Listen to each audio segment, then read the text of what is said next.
Russia మళ్లీ బాంబుల వర్షం కురిపించింది. యుద్ధం మొదలై ఏళ్లు గడుస్తున్నా రష్యా క్రూరత్వం మాత్రం తగ్గడం లేదు. బుధవారం తెల్లవారుజాము నుండి గురువారం ఉదయం వరకు రష్యా సైన్యం యుక్రెయిన్లోని జనావాసాలే లక్ష్యంగా ఊహించని రీతిలో విరుచుకు పడింది. ఏకంగా 700కు పైగా డ్రోన్లు పదుల సంఖ్యలో క్షిపణులతో రాజధాని కీవ్ నుండి తీర ప్రాంత నగరం ఒడెసా వరకు విధ్వంసం సృష్టించింది.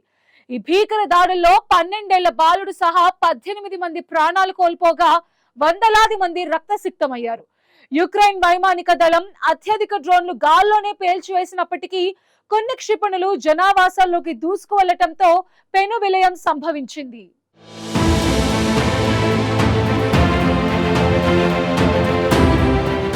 రష్యా ఉక్రెయిన్ యుద్ధం మరింత తీవ్రమవుతోంది. తాజాగా భారీ స్థాయిలో రష్యా ఉక్రెయిన్పై దాడులు చేసింది.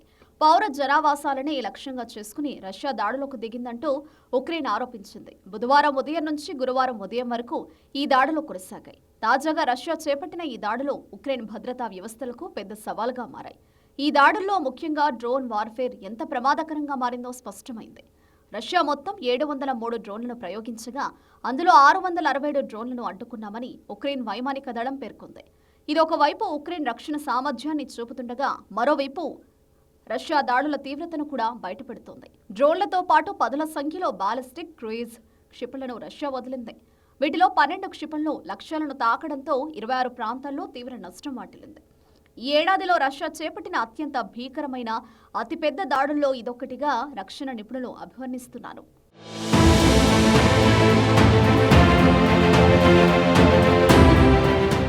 ఉక్రెయిన్ గుండెకాయ లాంటి కీవ్ నగరం బాంబు దాడులతో దద్దరిల్లిపోయింది. ఈ దాడుల్లో పౌరులే ఎక్కువగా బలయ్యారు. కీవ్లో జరిగిన దాడుల్లో ఒక చిన్నారితో సహా 4 అక్కడికక్కడే చనిపోయారు. 50 మందికి పైగా తీవ్ర గాయాల పాలయ్యారు. ఏకంగా 17 అపార్ట్మెంట్ భవనాలు, 10 ప్రైవేట్ ఇళ్లు ఈ దాడిలో ధ్వంసమయ్యాయి. గ్యాస్ స్టేషన్లు, షాపింగ్ మాల్స్, హోటళ్లు కూడా మంటలో చిక్కుకున్నాయి. గాయపడిన వారిలో పలువురి పరిస్థితి విషమంగా ఉంది. శిథిలాల కింద ఇంకా ఎవరైనా చిక్కుకున్నారేమోనని సహాయక చర్యలు ముమ్మరంగా సాగుతున్నాయి. ఇక తీర ప్రాంత నగరమైన ఒడెసాలో రష్యా క్షిపణులు మారణ హోమాన్ని సృష్టించాయి. ఒడెసాలోని ఒక నివాస భవనంపై రష్యా బాలిస్టిక్ మిసైల్ నేరుగా దూసుకెళ్లింది. ఈ ఒక్కచోటే 9 మంది ప్రాణాలు కోల్పోయారు. ఒడెసాలోని హయ్యర్ ఎడ్యుకేషన్ మ్యూజిక్ అకాడమీ భవనంపై కూడా రష్యా దాడి చేసింది. ఇందులో 5 విద్యార్థులు తీవ్రంగా గాయపడ్డారు. కీవ్తో పాటు కర్కీవ్, నిప్రో, ఒడెసా, జపోర్జియా నగరాల్లో కూడా రష్యా భారీగా నష్టం చేసింది. సాధారణంగా యుద్ధాల్లో విద్యా సంస్థలు, ఆసుపత్రులు, నివాస ప్రాంతాలను రక్షించాల్సిన అవసరం ఉన్నప్పటికీ ఇక్కడ పరిస్థితి పూర్తిగా విరుద్ధంగా కనిపిస్తోంది. మొత్తంగా ఈ దాడుల్లో చిన్నారి సహా 18 మంది ప్రాణాలు కోల్పోగా 118 మందికి తీవ్ర గాయాలయ్యాయి.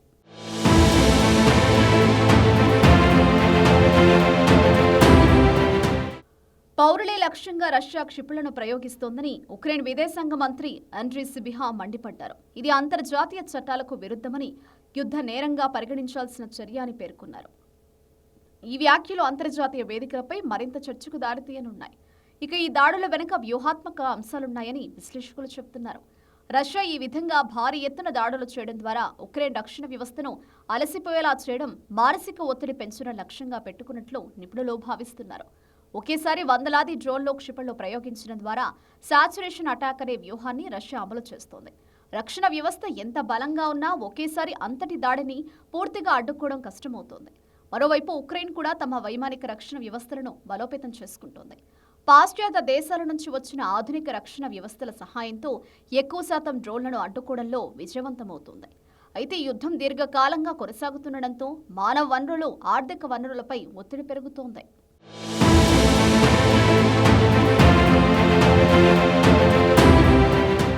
ఒకవైపు అమెరికా, ఇరాన్ ఉద్రిక్తతలు ప్రపంచ దృష్టిని ఆకర్షిస్తుంటే ఇక్కడ ఉక్రెయిన్లో సామాన్యులు రష్యా రాక్షసత్వానికి బలైపోతున్నారు. రష్యా కావాలనే జనసాంద్రత కలిగిన ప్రాంతాలను, విద్యుత్ కేంద్రాలను లక్ష్యంగా చేసుకుంటోంది. దీనివల్ల చలికాలంలో ప్రజలను ఇబ్బంది పెట్టాలని పుతిన్ ప్లాన్ చేస్తున్నట్లు కనిపిస్తోంది. యుద్ధ క్షేత్రంలో సైనికులతో పోరాడలేక ఇలా సామాన్యుల ప్రాణాలతో రష్యా ఆడుకుంటోందన్న విమర్శలొస్తున్నాయి. మొత్తానికి రష్యా దాడులతో ఉక్రెయిన్ ఆకాశం మళ్లీ ఎర్రబడింది. రష్యా సృష్టించిన ఈ విలయం తర్వాత ఉక్రెయిన్ అధ్యక్షుడు జెలెన్స్కీ ఎలాంటి నిర్ణయం తీసుకుంటారో, నాటో దేశాల నుంచి మరిన్ని ఆధునిక ఆయుధాలను కోరుతారా అన్నది ఇప్పుడు ఆసక్తికరంగా మారింది. శాంతి కోసం చర్చలు జరగాలని కోరుతున్న ప్రపంచ దేశాలు రష్యా సాగిస్తున్న ఈ మారణ హోమాన్ని ఎలా అడ్డుకుంటాయో చూడాలి.